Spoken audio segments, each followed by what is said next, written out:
올 들어 주가가 1300% 뛴 전기차 회사가 있습니다. 올해 3월 저점과 비교해서는 2200%나 올랐는데요. 바로 중국의 니오입니다. 니오는 미국 나스닥에 상장되어 있는데요. 5월 말부터 주가가 슬금슬금 오르기 시작하더니 여름을 지나면서 급등하기 시작했습니다. 현재 시가총액은 GM이나 BMW보다 크고요. 현대차의 2배를 웃돌고 있습니다. 주가가 얼마나 올랐는지 감이 잡히시나요?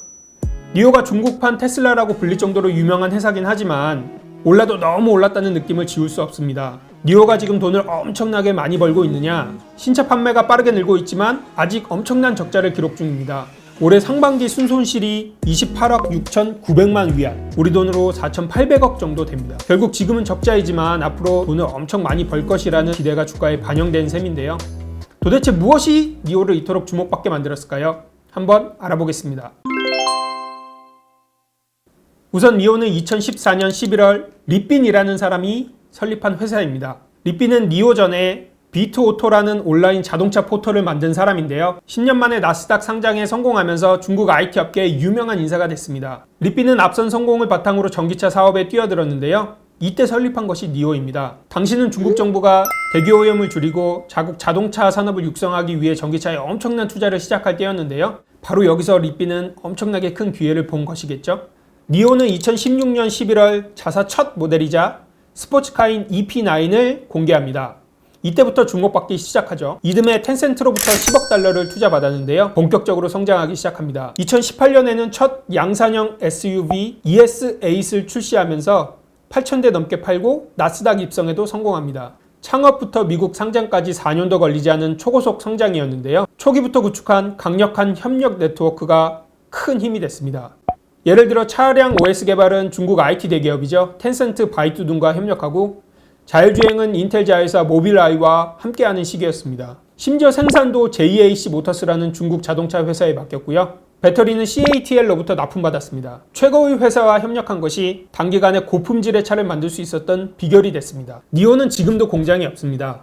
마치 반도체 팹립스 같은데요. 설계와 기술 개발은 하되 생산은 다른 업체에 맡기는 방식입니다. 지난해 니오가 중국 상하이 등의 자체 생산 시설을 만든다는 소식이 전해지기도 했는데요. 지금은 포기했다고 합니다. 투자를 늘리기보다 흑자 전환이 더 시급하다고 판단한 것이겠죠. 물론 앞으로 회사가 더 성장한다면 다시 공장 건설에 나설 수도 있습니다. 아무래도 제품 개발이나 생산량을 늘리는 데는 자체 공장이 꼭 필요하기 때문이겠죠. 니오가 지금까지 출시한 전기차를 살펴보면 EP9, EC6, ES6, ES8 이렇게 4종입니다.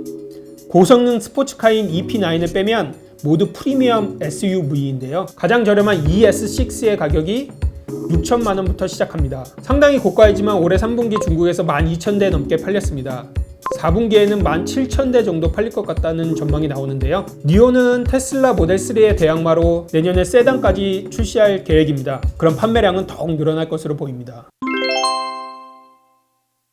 니오의 장점 중 하나는 배터리 교환이 가능하다는 점입니다. 일반적으로 전기차는 배터리 교환이 안 돼서 충전에 비교적 오랜 시간을 써야 합니다. 니오는 배터리를 새 걸로 갈아 낄 수가 있습니다. 충전할 필요 없이 교환소 가서 바로 완충 배터리로 갈아 끼면 되는 것이죠. 이론적으로는 주유하는 것보다 배터리 교환하는 게 훨씬 빠르다고 합니다. 니오는 2018년 5월에 선전이라는 도시에 첫 배터리 교환소를 만들었는데요. 지금은 중국 주요 도시와 고속도로에 150개 넘는 교환소를 설치했다고 합니다.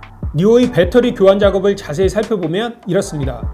차주가 니오 앱으로 주변 배터리 교환소를 검색해 방문하면 직원이 나와 교환 플랫폼 안으로 차를 이동시킵니다. 차체가 들리면 배터리 로봇이 나와 배터리를 갈아 끼고요. 교환이 끝나면 직원이 다시 차량을 이동시켜 줍니다. 배터리 교환 작업에만 3분, 주차와 대기 시간 등을 고려하면 보통 10분에서 30분 정도 걸린다고 합니다. 니오는 올해 8월부터 서비스형 배터리, 즉 배터리 애저 서비스라는 사업도 시작했습니다. 쉽게 얘기하면 전기차를 배터리 없이 팔고 배터리는 고객들에게 구독시킨다는 개념입니다. 이해가 어려우시다고요? 예를 들어 보겠습니다. 니오가 지난해 출시한 중형 SUV ES6의 판매가는 70kWh 배터리 기준 약 6,024만원 정도 하는데요. 고객이 BAAS 서비스를 선택하면 차값에서 1,178만원을 할인해 줍니다. 대신 배터리는 고객 소유가 아닌 거죠. 때문에 매달 16만원 정도 비용을 지불하고 배터리를 구독해야 합니다. 배터리 구독에는 충전과 교환 서비스 모두 포함되는데요. 배터리를 교환하지 않고 그대로 집이나 회사에서 충전해서 써도 되고, 아니면 니오 교환소에 가서 그때그때 교환해도 되는 겁니다. 급할 때는 충전하는 대신에 바로 교환소로 가서 배터리를 갈아 끼면 정말 편하겠죠. 니오는 여기서 한 발 더 나가 배터리를 업그레이드 해주는 서비스도 내놨습니다. 기존 70kWh 배터리를 100kWh 배터리로 바꿔주겠다는 건데요. 다만 추가 비용이 발생합니다. 한 번에 1000만원 정도를 내거나 매달 8만원 정도의 구독료를 추가로 내야 합니다. 하지만 배터리 업그레이드로 항속거리가 대폭 늘어난다는 점을 고려하면 감수할 만한 비용 같습니다. 특정 기간에만 고용량 배터리로 바꿔주는 서비스도 있습니다. 대신 비용이 월 15만원 정도 하는데요. 비싸기는 하지만 여행이나 출장 등 잠시만 먼 거리를 가야 한다면 이런 서비스를 이용하면 되게 좋을 것 같긴 합니다. 사실 니오는 창업 때부터 배터리 교환식을 염두에 둔 회사입니다. 전기차는 아직 가격이 비싸고 충전에 오랜 시간이 걸리기 때문에 보급에 어려움을 겪었는데요. 이것을 배터리 교환식으로 하면 좀 더 쉽게 장벽을 넘을 수 있다고 판단한 것입니다. 배터리를 빼면 전기차 가격이 싸지고 또 배터리는 구독하게 하면 되고, 그러면 전기차를 사려는 사람이 많아질 거라고 판단한 것입니다. 문제가 하나 있는데요. 바로 배터리 교환소 설치 비용입니다. 니오의 배터리 교환소 설치에는 대략 500만 위안이 필요하다고 하는데요. 우리 돈으로 환산하면 약 8억 원 정도 됩니다. 목표인 1000곳을 설치하기 위해서는 대략 1조 원 정도가 필요하다는 계산이 나오는데요. 지난해에만 2조 원 가까운 손실을 낸 니오에게는 굉장히 부담스러운 금액이겠죠. 니오는 지금까지 누적 120만 건에 달하는 배터리 교환 데이터를 쌓았다고 하는데요. 이를 이용해 설치 비용을 대폭 낮춘 2세대 교환소를 준비 중이라고 합니다. 2세대는 설치 비용이 지금 1세대의 절반에 불과하다고 하는데요. 그렇다면 부담은 어느 정도 내려갈 것 같습니다. 문제는 또 있습니다. 니오의 배터리 교환 서비스가 중국 내에서 큰 차별점이 되기 힘든 상황이 된 건데요. 현대차의 중국 파트너죠. 베이징 자동차 산하 베이징 신에너지라는 전기차 회사도 현재 니오와 비슷한 서비스를 진행하고 있습니다. 또 완성차 대기업인 지리자동차도 비슷한 서비스를 준비 중이라고 합니다. 앞서 테슬라도 2013년에 비슷한 서비스를 검토는 했었는데요. 테슬라 스테이션이라는 배터리 교환 서비스를 준비했었습니다. 일론 머스크 CEO가 직접 연단에 올라서 배터리 교환하는 장면을 시연하기도 했었는데요. 당시 모델 S 배터리 교환에 필요한 시간은 단 90초였다고 합니다. 마이크 도너프 테슬라 부사장은 2009년 모델 S를 설계할 때부터 배터리 교체를 염두에 뒀다고 할 정도였죠. 그러나 테슬라는 결국 배터리 교체 서비스를 도입하지 않았습니다. 교환 설비를 갖추는데 너무 많은 비용이 들고 당시에는 고객 반응도 그다지 좋지 않았다고 합니다. 배터리 구독보다는 배터리 소유에 고객들이 더 많은 중점을 둔 거겠죠. 테슬라 입장에서도 비싼 돈 주고 여기저기 교환소 짓고 배터리 관리하느라 골치를 썩기보다는 충전소를 확충하고 충전 속도를 높이는 것이 좋다고 판단한 것이겠죠. 비슷한 시기 배터리 교환 서비스를 시도하던 스타트업도 있었습니다. 이스라엘 스타트업 베터플레이스였는데요. 이 회사는 얼마 못 가 파산하고 말았습니다. 이런 우려에도 불구하고 니오의 배터리 교환 서비스가 유리한 점이 있습니다. 바로 보조금입니다. 중국 정부가 전기차 보조금을 점차 줄이는 추세이긴 한데요. 여전히 많은 자금이 투입되고 있습니다. 예를 들어 니오의 ES6는 정가 기준 6천만 원이 넘지만 배터리 구독 서비스와 보조금을 감안하면 1,700만 원 가까이 싸게 살 수 있습니다.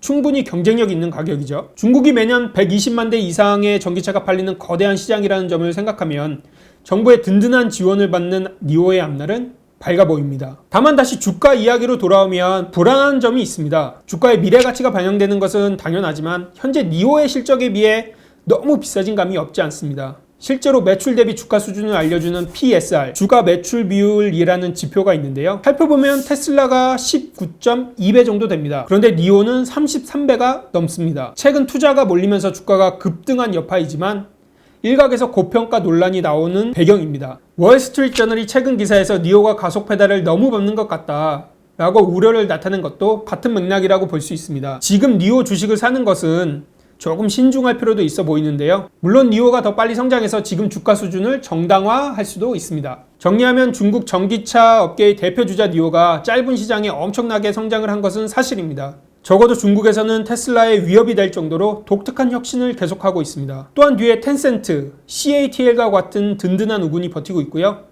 중국 정부의 측면 지원도 계속될 전망입니다. 그럼에도 불구하고 니오의 실적이 흑자로 돌아서기 전까지는 주가 고평가 논란은 불가피할 것으로 보입니다. 이번 영상 보신 분들은 니오의 미래에 대해 어떻게 생각하시는지 궁금한데요.